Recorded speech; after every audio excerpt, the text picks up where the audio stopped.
आखिर कौन था उस भूतिया हवेली में? आइए आगे कहानी में जानते हैं।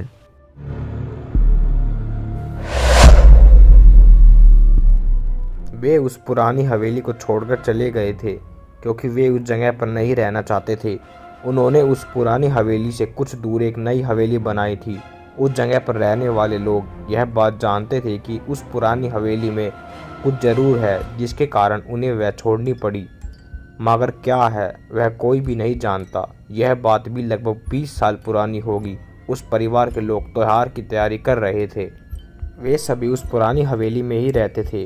रात का समय था और गांव में बिजली नहीं थी। अंधेरा भी बहुत था, इस कारण कुछ भी साफ नजर नहीं आ रहा था।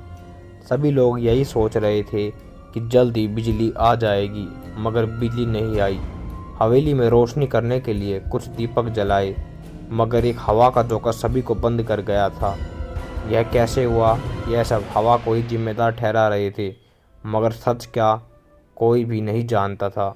सभी लोग बाहर ही घूम रहे थे। कुछ नौकर हवेली के ऊपर ही फिर से दीपक को जला रहे थे, मगर वह जब भी जलाते तुरंत ही वह बंद हो जाता। वह बहुत कोशिश कर रहे थे, मगर वह सफल नहीं हो रहे थे।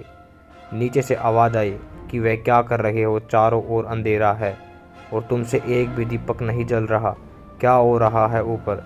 वह कहते हुए ऊपर की ओर गए और उनका पैर फिसल गया, जिनके कारण वह ऊपर नहीं जा सके। उसके बाद सभी लोग वहां पर दौड़ कर आए और पूछा कि यहाँ पर क्या हो रहा है और आप नीचे कैसे गिर गए।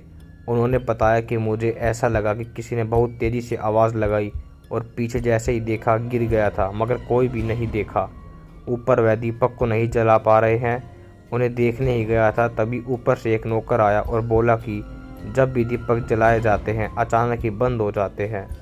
कुछ भी समझ नहीं आ रहा, इसलिए हमें ऐसा लगता है कि यहाँ पर कोई है जो हमें ऐसा करने से रोक रहा था, क्योंकि अंदर कोई भी हवा का झोंका नहीं था, फिर भी ऐसा हो रहा था। सबके मन में कुछ तो बात चल रही थी कि ऐसा कैसे हो सकता था। पता लगाने के लिए बहुत प्रयास करे, मगर कुछ पता नहीं चला।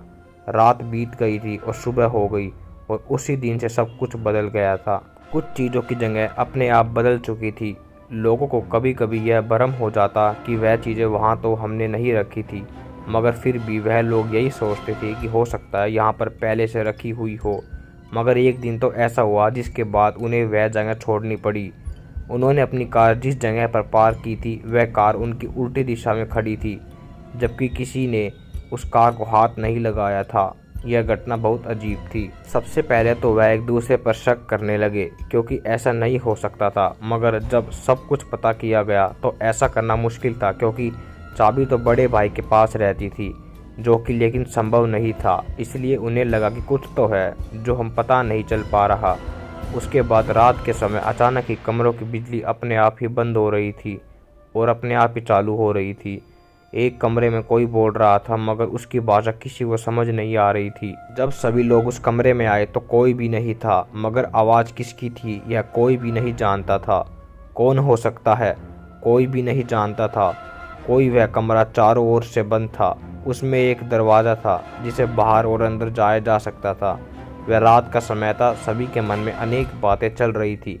कोई भी नतीजे पर नहीं पहुंचा जा रहा था, मगर सबके मन में अनेक सवाल थे, मगर जवाब किसी के पास भी नहीं था। अगली सुबह अभी नहीं हुई थी कि एक नौकर को बहुत पीटा गया था। जब उसने यह बात सभी को बताई तो किसी को भी यकीन नहीं हो रहा था। उसने कहा कि यहाँ पर कुछ ऐसा है जो हम देख नहीं पा रहे हैं, मगर हमें तकलीफ़ दे रहा है।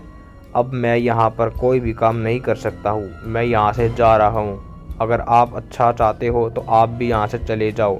उसकी बातें समझ से परे थी, मगर कुछ तो था जो अच्छा नहीं था।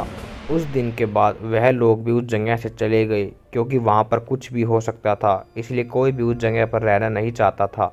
उन्होंने कुछ दिन बाद ही दूसरी जगह पर अपनी नई हवेली बना ली और वहीं पर रहने चले गए। ऐसा बताया जाता है कि जब भी कोई उस हवेली के पास जाता है तो एक कमरे में कोई घूमता हुआ नजर आता है, मगर वह कौन है यह कोई नहीं जानता और कोई उसे जानना भी नहीं चाहता। यह डर है या कोई एहसास, कोई नहीं जानता है। मगर एक बात तो है कि कोई तो है जो हमें महसूस नहीं होता है, लेकिन वह है। इस बात को वह बताना चाहता है, मगर कोई भी सुनने के लिए तैयार नहीं है।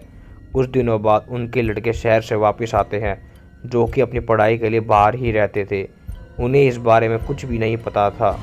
दोस्तों, यह भूतिया हवेली की कहानी आपको कैसी लगी? अगर इसका पार्ट 2 चाहिए तो कमेंट में ज़रूर बताएं। धन्यवाद, और लाइक और सब्सक्राइब करना भी ना भूलें।